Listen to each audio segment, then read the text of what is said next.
Today, we're diving into a topic that I know can feel overwhelming: creating a marketing strategy. This is one of those things that sounds like a great idea on paper, but when you sit down to actually do it, it's easy to get lost in the weeds. What does it even mean to have a marketing strategy? How do you know where to start? And what steps should you follow to make sure you are covering all the bases? If you've ever thought, where do I even start with my marketing strategy? This episode is for you. I'm going to break it all down and give you practical steps to develop a strategy that truly works for your business. Welcome, Petpreneur, to the Pet Marketing Unleashed podcast. I'm your host, Michaela Vargas, founder, designer, and educator behind Pet Marketing Unleashed. This podcast is all about growing your pet business without the stress. Here, you'll find episodes packed with actionable tips and advice for streamlining your online presence, avoiding burnout, and onboarding new clients while you're away from your desk or out with the dogs. So pop in those earbuds and learn stress-free marketing and website strategies with me while you head out on your next dog walk, pet sitting visit, drive to your next session, or just wherever your pet business takes you next. Let's dive in. First off, let's talk about what a marketing strategy actually is and why it's so essential for your pet business. A lot of times when we hear, in quotes, marketing strategy, it feels like this vague concept that's filled with buzzwords but not much substance, right? Like everyone says, you need a marketing strategy, you need a marketing plan. But what does that even mean? And where's the advice on how to get started with it? And it's easy to get caught up in the idea that you need to be everywhere and do everything. Post on social media daily, write blogs, send emails, run ads, post on Google business listings. The list goes on. But that's not the case. A real marketing strategy is all about focus and intention. It's a plan that outlines what you're going to say, how you're going to say it, and where you're going to put it out there. You can think of it as the blueprint for how you're going to present your business to the world. It's about making your marketing effort smarter, not harder. Before we get into the steps of building a marketing strategy, I first want to explain a few concepts that will help us go through the steps easier. The first concept: your marketing strategy is not just about social media. Yes, social media is important. There's so much more to it. There's branding, copywriting, SEO, client communication, flyers, brochures, business cards, event booths, and so much more. You need to think of your strategy as a comprehensive plan that covers all of the ways you're going to reach your audience and communicate your value. Speaking of communication, concept number 2. One of the most important aspects of a marketing strategy is consistency across platforms. Your brand voice and message should be consistent, whether someone's looking at your website, reading your emails, or following you on social media. And this also helps even just with client communication. So if you're talking with somebody on the phone, in person, or email, all of it should be consistent across the platforms.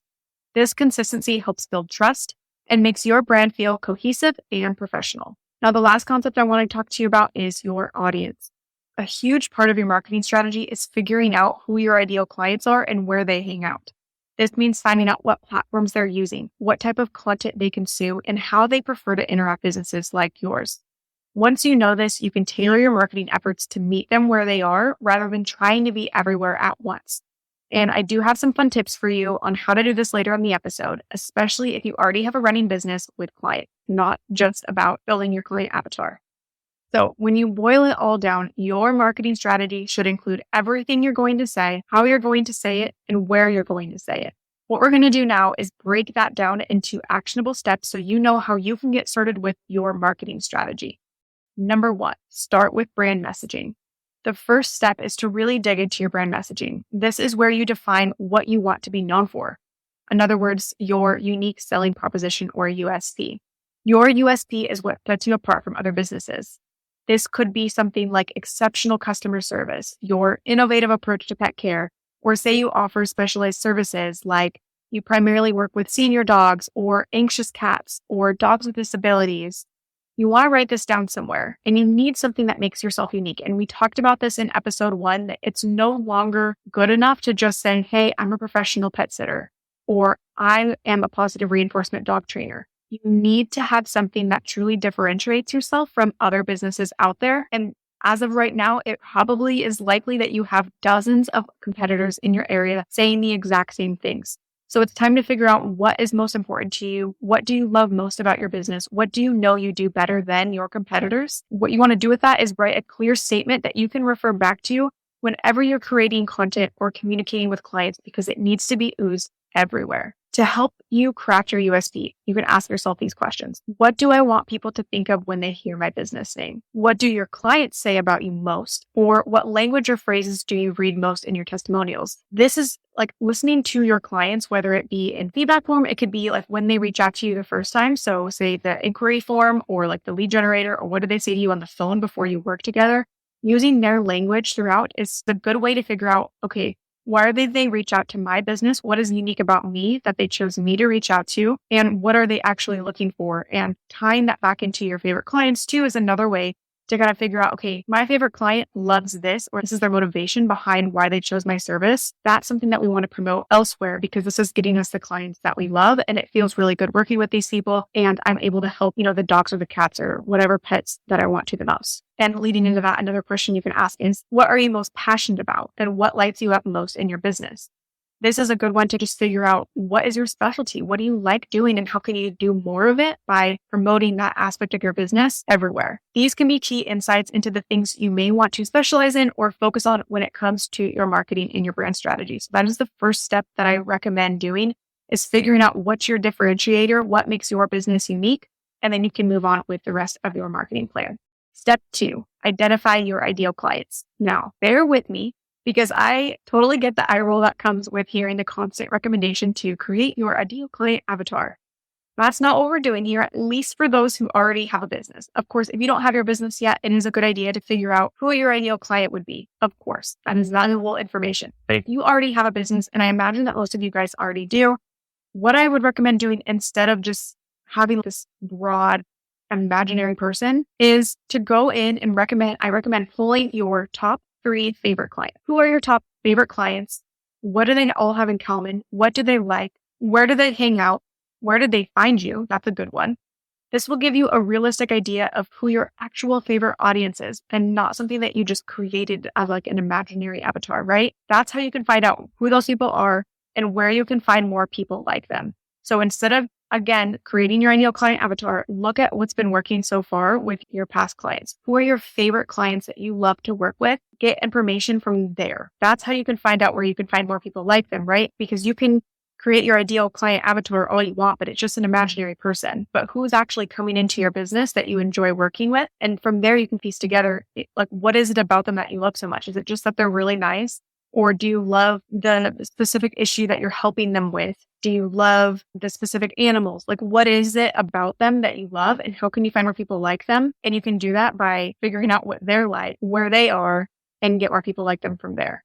Step 3 is to figure out your time commitment. Next, you want to figure out how much time you actually have to dedicate to marketing. And you want to be realistic here. If you're swamped with client work, maybe you cannot post on Instagram every day. That's fine. But maybe you can commit to once or twice a week. That's a great start. The key is to figure out how much capacity you have in order to actually implement your marketing strategy. And even if it's not that much, a better plan is better than no plan at all. It's better than just randomly posting on social media with no plan, with no strategy, even if it's less than, say, the 1 month that you did have time to do so, right? Or maybe you do want to hire, if you have the ability to hire somebody to help you with the marketing because yes, I have a lot of client work, but Instagram's really working for my business, but it takes too much time.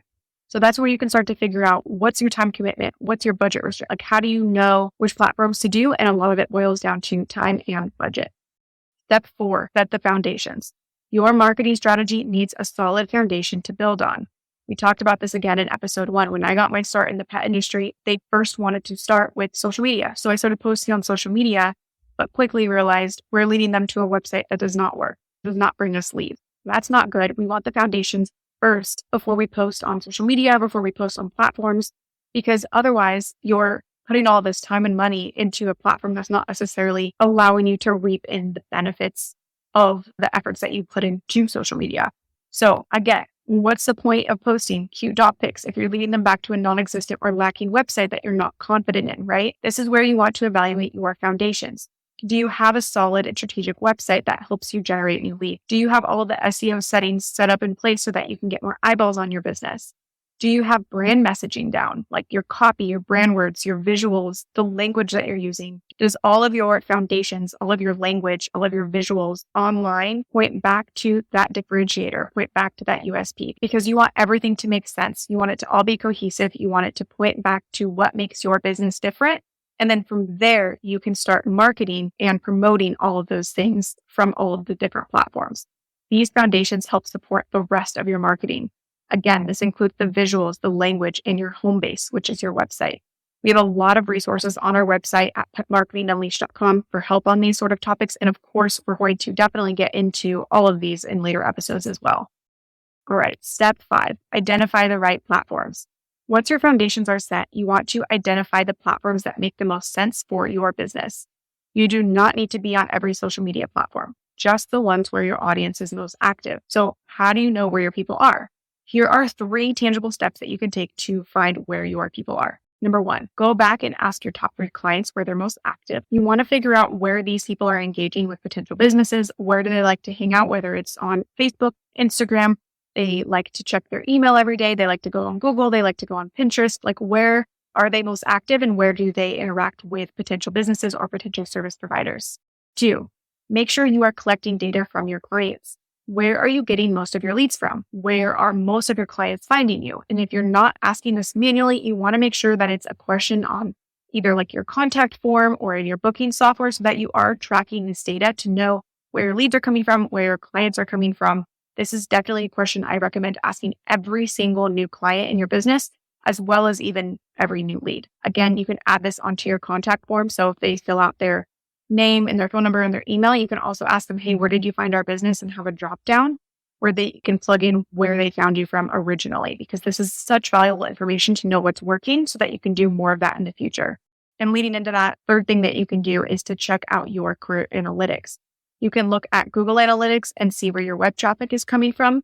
From there, there's a certain section on Google Analytics where you can see where is my traffic coming from. And this can go outside of just like direct or search or social media. You will also be able to click on that and be able to refine down which social media platform is actually leading to more website traffic on your website. And you can do that in Google Analytics. The other thing you can go to is every single platform that you are currently on. So if you're on Instagram, for example, you can see how much engagement or clicks to your website that you're getting from each post and see, hey, is this actually leading to more traffic to my website? Is it leading to people clicking on my profile? Is it leading to more followers and engagement and things like that? You want to make sure that every single platform you're using is actually making a difference in your business. Otherwise, it's not worth your time and it's okay to let it go. I think that's the biggest thing too. When we talk about burnout in the pet industry, it is okay to let things go that are not working for your business. It's very trendy to be on Instagram or to be on TikTok, but if it's not bringing you more clients, let it go. Especially because with Instagram in particular, it takes a lot of time to come up with content. It takes a lot of time to post reels. It takes a lot of time to engage. And if you're spending a lot of time and money there and it's not bringing you more business, it's okay to let it go. Mind you, that being said, there are other perks or other benefits of using platforms like Instagram, right? It's very good for engagement. It's good for community. So it's good for people seeing their pets on your social media. It doesn't mean you have to like completely avoid it moving forward or delete your account. You definitely still want your account. What I'm talking about here is the pressure of using it as a platform to try and grow your business. Alrighty. Step 6, plan your content. Next, it's time to plan your content. This does not have to be a super detailed plan, but it should give you a general idea of what you're going to post and when. You want to create a schedule that you can stick to and one that feels good rather than one that feels like dragging or something that you're doing that you don't enjoy, right? So it's time to figure out, all right, because I have this much time, this is how many times I'm going to post. This is how many times I'm going to write a blog post.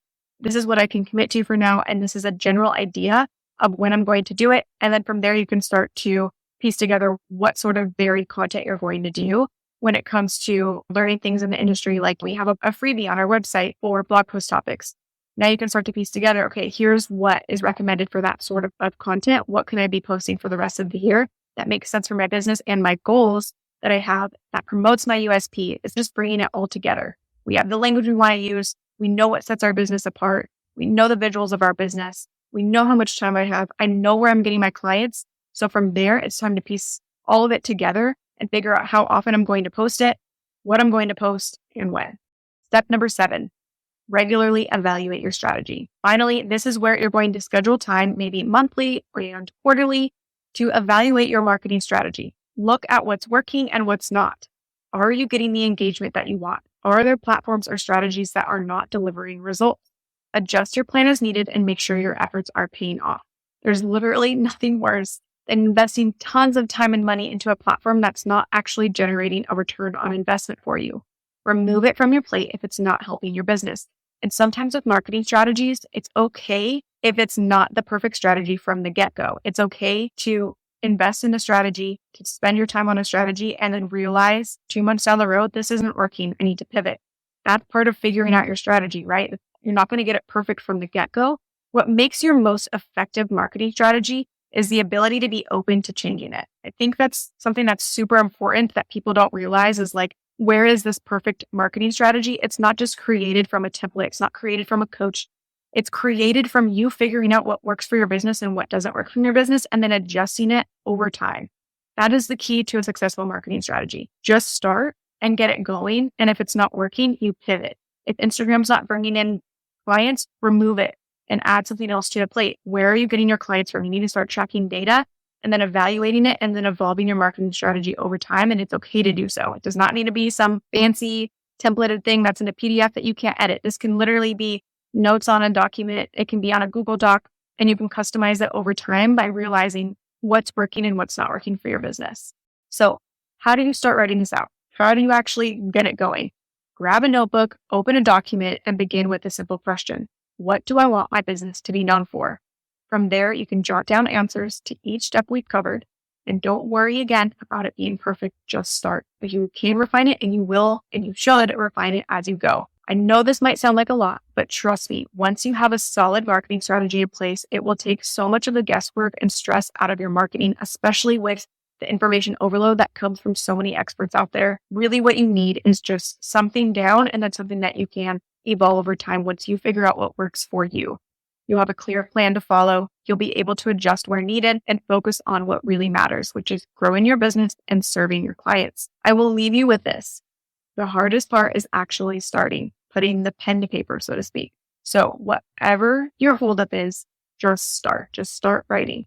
And remember, it doesn't have to be perfect, and it could never be perfect. Business is always changing and evolving. The market's always changing and evolving. Pet owners are always changing and evolving. The rules change. The algorithm changes. Everything changes, right? So release the pressure of having a perfect marketing strategy. Just start. And then from there, you'll see what works and doesn't and adjust from there. I hope you found this episode helpful. If you did, I'd love it if you could leave us a review and rating. Our show is super new, and every rating makes a big difference to getting our show out there to more pet businesses and allows us to keep creating more episodes like this one. Thank you so much for listening, and we'll see you in the next one.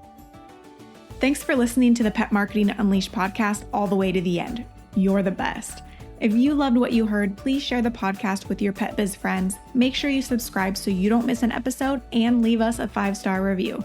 We love to hear what you think of the show, and we are so grateful for all the support and love you show by sharing the podcast with others. And don't forget to stop by our website, petmarketingunleashed.com, where you'll find a ton of resources, recommended tools, blogs, templates, courses, and more to help you grow a stress-free and fulfilling pet business. Here's to saving time, ditching the stress, and standing out from the pack. Thanks again so much for listening, and I will be back soon with a new episode. Bye for now.